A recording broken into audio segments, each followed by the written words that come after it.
If you're just starting out in photography, I'm going to save you some time. There's only 3 camera settings you need to know before you start taking amazing photos, and that's shutter speed, aperture and ISO. I'm going to break it down for you right now. It's simpler than it sounds. Let's do it! So let's start with shutter speed. Shutter speed is simply how fast your photo is taken by your camera, and it's measured in seconds or fractions of seconds. To put things really simply, the higher the shutter speed, for example 1,000th of a second, the faster your camera is taking the photo, less light is being let in through your camera's sensor. Therefore, it's brilliant for things like capturing fast moving objects. I'm thinking cars, dogs, wildlife, sports. Now in contrast, a lower shutter speed lets in more light because there's more time for light to hit your camera's sensor. This is really good for things like long exposure photography. So I'm thinking water, getting that dreamy looking water, or things like light trails from cars at night time. Now here's a bonus tip for you. Always make sure your shutter speed is exactly the same or higher than the length of your lens. i.e. this is an 85mm focal length on this lens I'm using.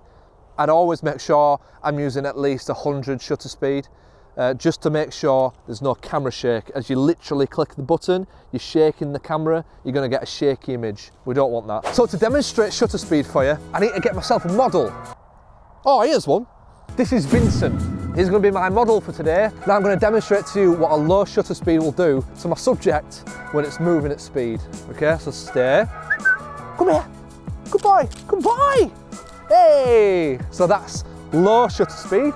Now I'm going to demonstrate to you what a higher shutter speed will do. So this will capture him. Come here, Vinny. Vinny. Good boy. The next camera setting to mention is aperture. This is also known as f-stop. You'll see this displayed on your camera as an F number, such as f11, f2.8, f1.4. This works very similarly to shutter speed, i.e. the lower the F number, the more light is let into your camera. The higher the F number, the less light is let into your camera. Very, very simple. So the thing with aperture is, the lower the F number, the shallower depth of field there is. This means that the subject that you're focusing on will be crisp, sharp. This shallower depth of field is perfect for things like portraits, where you want the subject crisp and everything around it blurred. Now in contrast, the higher the F number, the more you've got in focus. You've got a larger depth of field. This is perfect for things like landscapes, crowds. If you want to capture a big crowd of people, you want everyone in focus, use a higher F number. Less light gets let in, more in focus. This camera has a f1.4 lens.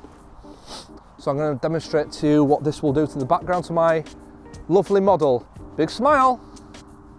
Good boy. Nice blurry background. Perfect. Now I'm trying f9. Good boy.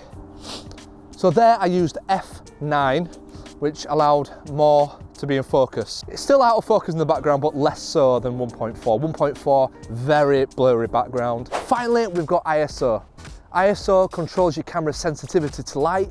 You can think of this as your camera digitally enhancing your photos to be brighter. So a low ISO, i.e. 100 or 200 ISO, works best when the conditions are already bright, when you've already got enough light for your camera. So in contrast, if you're in a darker environment, like inside of a house or a club or something like that, if you boost your ISO up to 800 or 1600, you'll have a brighter image. However, be careful increasing your ISO, because the higher you go, the less quality your image will have, because there's more noise added to your photo. Now the very last thing to mention is that all these 3 settings we've talked about are part of what's called the exposure triangle, which means they're all deeply interconnected. If you change one of them, it'll affect the others. For instance, if I move my f-stop down to 1.4, therefore letting more light in, the camera will be very bright. It means I have to either decrease my ISO or increase my shutter speed